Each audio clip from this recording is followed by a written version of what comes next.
एक मीना नाम की औरत थी जो अपने पति के साथ शहर में रहती थी। उनका अपना घर था। मीना का एक बेटा था जिसका नाम था राहुल। रोज मीना सुबह उठकर नहा धोकर अपने बेटे और पति के लिए नाश्ता तैयार करती। बेटा और पति नहा धोकर नाश्ता करते और तैयार होकर बेटा अपने स्कूल चला जाता और पति अपने ऑफिस।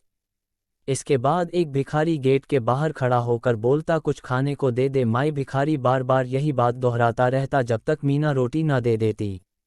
भिखारी की आवाज़ सुन मीना 2 रोटी लेकर आती और उस भिखारी को दे देती। फिर भिखारी रोटी लेकर जाते जाते बोलता, जैसा भी बुरा भला दूसरों के साथ करोगे वैसा ही फल तुम तक लौट के आएगा। इस तरह हर रोज होता, भिखारी आता, फिर मीना रोटी लेकर जाती और जाते जाते भिखारी वही 2 बातें बोलकर चला जाता। एक दिन पति और बेटा दोनों सोकर लेट उठते हैं। बेटा जल्दी जल्दी में तैयार होकर बिना कुछ खाए स्कूल चला जाता है। इधर पति भी जल्दी जल्दी में ऑफिस के लिए तैयार होने लगता है।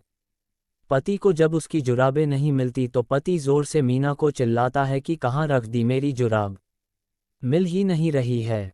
इधर मीना किचन से भागते हुए आती है और जुराब अलमारी में खोजती है। जुराब नहीं मिल रही होती तो पति मीना पर गुस्सा होने लगता है कि याद नहीं रहता तुम्हें, न जाने कहाँ कहाँ रख देती हो। ये सुन इधर मीना भी गुस्सा हो जाती है और बोलती है, एक तो लेट सोकर उठे हो और अब सुबह सुबह मुझ पर मत चिल्लाओ।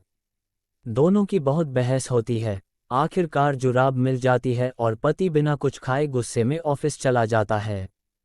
इधर पत्नी गुस्से में तमतमाते हुए किचन में बर्तन धोने चली जाती है। इतने में वही भिखारी आता और बोलता है, कुछ खाने को दे माए।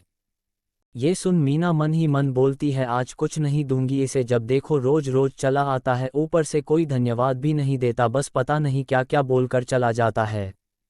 कुछ देर मीना के बाहर न आने पर भिखारी और ऊंचा बोलना शुरू कर देता है जिससे मीना को और गुस्सा आता है। मीना के मन में आता है, क्यों न इसे जहर मिला कर दे दूं रोटी में, किस्सा ही खत्म रोज रोज का। मीना रोटी में जहर लगा देती है और जैसे ही भिखारी को देने जाती है वह रुक जाती है। उसको भिखारी पर रहम आ जाता है और सोचती है, यह मैं क्या करने जा रही थी, ऐसे तो इस भिखारी की मौत हो जाती। मीना तुरंत भागते हुए वापस घर जाती है और दूसरी रोटी लाती है, उस भिखारी को दे देती है।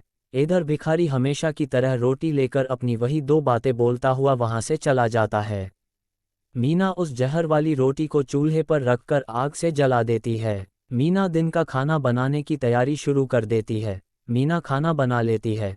करीब 2 बज जाते हैं और उसका बेटा राहुल अभी तक घर नहीं पहुंचा होता। मीना ये सोच परेशान हो जाती है कि एक तो भूखे पेट स्कूल चला गया, ऊपर से अब तक घर भी नहीं पहुंचा। मीना का दिल बहुत घबरा रहा था।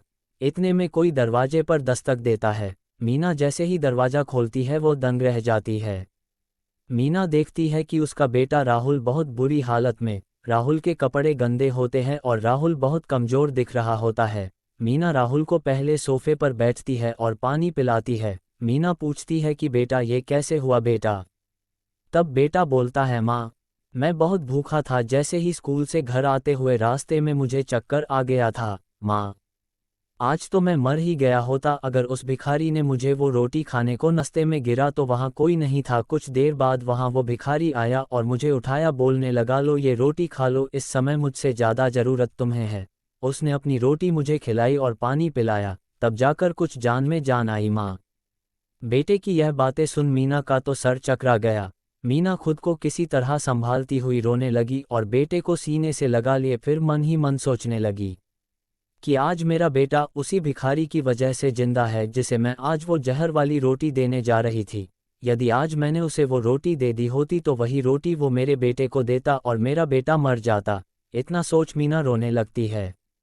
अब मीना को उस भिखारी की बातें समझ आने लगती है कि भिखारी जो बोलता था वो सही बात निकली। जैसा भी बुरा भला दूसरों के साथ करेंगे वैसा ही हम तक लौट के वापस भी आएगा। दोस्तों, इंसान जो भी करता है, जैसा भी करता है, उसे एक न एक दिन उसका फल मिलता ही मिलता है। सोचो, अगर उसने आज भिखारी को वो जहर वाली रोटी दे दी होती तो आज उसका बेटा जिंदा न होता, या फिर अगर भिखारी खुद वो जहर वाली रोटी खा लेता तो न तो वो भिखारी बचता और न ही भूख से तड़प रहा उसका बेटा राहुल बचता। तो देखा, भगवान का न्याय, जैसा करोगे वैसा भरोगे।